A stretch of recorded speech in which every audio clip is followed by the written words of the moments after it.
వేములవాడ నియోజకవర్గంతో పాటుగా ఈ ప్రాంతానికి అంతటి శుభదినంగా పరిగణించక తప్పదని చెప్పంటున్నాను. మిత్రుడు ఆది శ్రీనివాస్ గారు శాసనసభ్యుడిగా ఎంపికై తెలంగాణ రాష్ట్రం ఏర్పడ్డ గత దశాబ్ద కాలం ఏదైతే ఈ ప్రాంతం అభివృద్ధి నిర్లక్ష్యంగా ఉపయోగించబడడం జరిగిందో అవన్నీ కేవలం 10 మాసాల కాలంలోనే పూర్తి చేయబడే విధంగా, ముఖ్యంగా పేదవాడి పొంగు బంగారం, దక్షిణ కాశీగా పేరుగాంచినటువంటి వేములవాడ రాజరాజేశ్వర స్వామి దేవస్థానం విస్తరణ కొరకు ఏదైతుందో దాదాపు 200 కోట్లు ఏకమొత్తంగా మంజూరు చేయబడి వాళ్ళ గౌరవ ముఖ్యమంత్రి వర్యులు రేవంత్ రెడ్డి గారి చేతుల మీద ఏదైతే శంకుస్థాపన చేయబడ్డ సందర్భంగా నేను మిత్రుడు ఆది శ్రీనివాస్ గారిని ప్రాంత ప్రజానికానికి నేను హృదయపూర్వకంగా ధన్యవాదాలు, అభినందనలు తెలియజేస్తానని చెప్పి అంటున్నాను.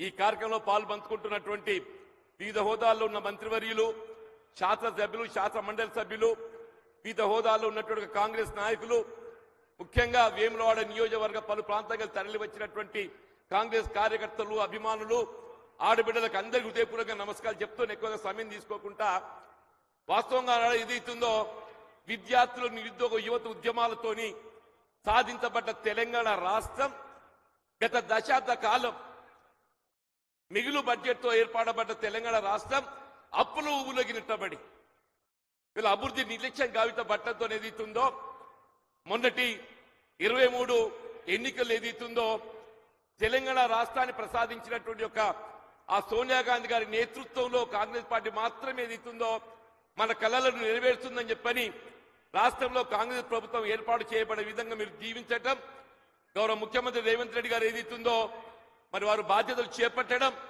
ఇప్పుడే పేర్కొన్నటువంటి యొక్క వేములవాడ దేవస్థానం అభివృద్ధితో పాటుగా చెప్పంటున్నాను. వీళ్ళ మహిళలు, ఆడబిడ్డలు ముఖ్యంగా వారికి ఏదైతుందో ఉచిత రవాణా సౌకర్యమే కానివ్వండి, 200 యూనిట్ల వరకు ఏదైతుందో ఉచిత విద్యుత్ సౌకర్యమే కానివ్వండి, గృహ అవసరాలకు 500 రూపాయలకే కుకింగ్ గ్యాస్ సరఫరా కానివ్వండి. ఇవాళ బీఆర్ఎస్ పార్టీ అంటే తెలంగాణ రాష్ట్రాన్ని పరిమితం. భారతీయ జనతా పార్టీ జాతీయ స్థాయిలో విస్తరించబడి ఉన్నటువంటి ఒక పార్టీ. మీరు ఎక్కడైనా మీరు పాలిత రాష్ట్రాలలో మహిళలకు ఉచిత రవాణా సౌకర్యం కల్పిస్తున్నారే? మీరు ఎక్కడైనా ఏదైతుందో 200 యూనిట్లకే ఉచిత విద్యుత్ సరఫరా చేస్తున్నామని చెప్పడుతున్నాను. అట్లా ఏదైతున్నదో 500 గ్యాస్ మీరు కల్పిస్తున్నామని చెప్పడుతున్నాను. మీరు ఏవి చేయలేని వారు ఏదైతుందో వీళ్ళ కాంగ్రెస్ పార్టీ విమర్శించడానికి ప్రయత్నం చేయడం ఏదైతుందో నేను మిమ్మల్ని తీవ్రంగా ఖండిస్తున్నాను చెప్పంటున్నాను. ముఖ్యంగా రైతాంగానికి సంబంధించి వీళ్ళ గతంలో మున్నెన్నడూ లేని విధంగా అధిక స్థాయిలో దేశంలోనే ఏ రాష్ట్రంలో లేని విధంగా వరి ధాన్యం ఉత్పత్తి గావింపబడటం.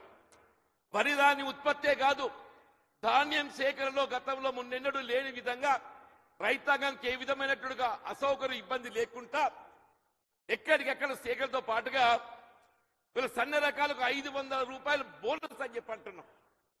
వీళ్ళ భారతీయ జనతా పార్టీ నాయకులు ఏదైతుందో మీ పాలిత రాష్ట్రాలే కానివ్వండి, బీఆర్ఎస్ పార్టీ గతంలో మీరు కూడా చెప్పారు సన్న రకాలు సాగు చేయాలని చెప్పని. ఎన్నడైనా సన్న రకాలు సాగు చేసి ₹1 బోనస్ ఇచ్చినారే?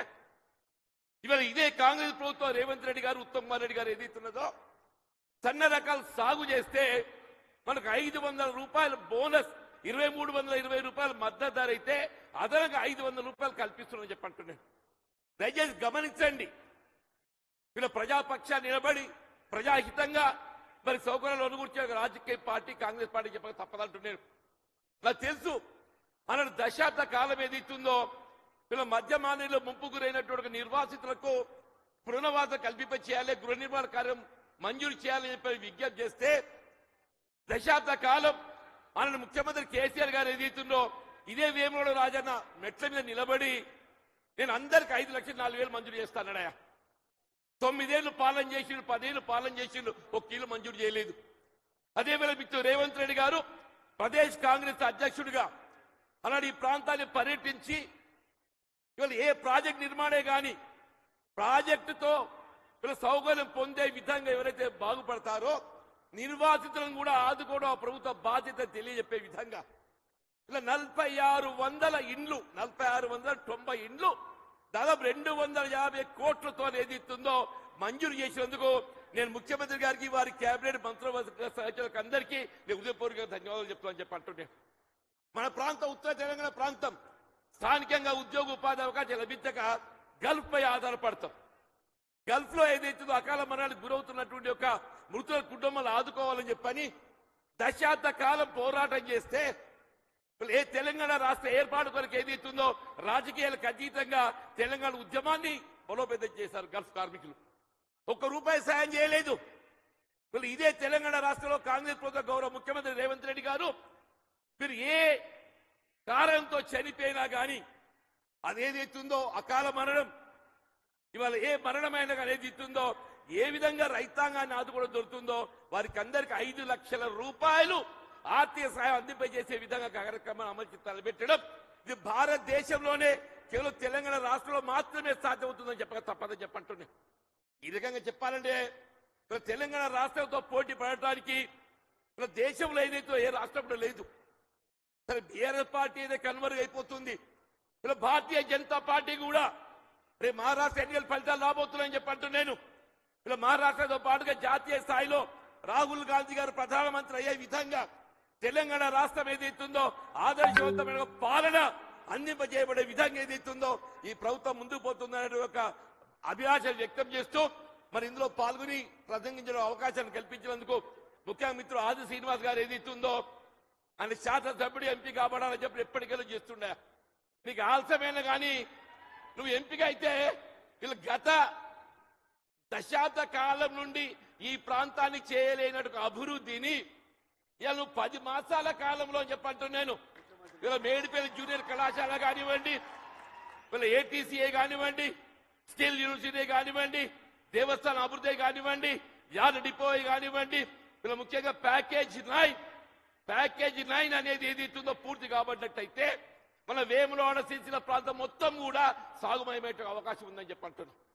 గౌరవ ముఖ్యమంత్రి గారు ఏదైతుందో దయచేసి ఇవాళ వేములవాడ ఈ ప్రాంతం అంతా ప్రాణిత చేపల ప్రాజెక్టులో అంతర్భాగంగా ఏదైతుందో సాగునీరు అందింపజేయాలని సంకల్పించడం జరిగింది. గత ప్రభుత్వం ఏదైతుందో ఈ ప్రాణిత చేపల ప్రాజెక్ట్ రీడిజైన్ అయిన నెపంతో ఏదైతుందో మన నిర్లక్ష్యానికి గురి కావడం జరిగింది.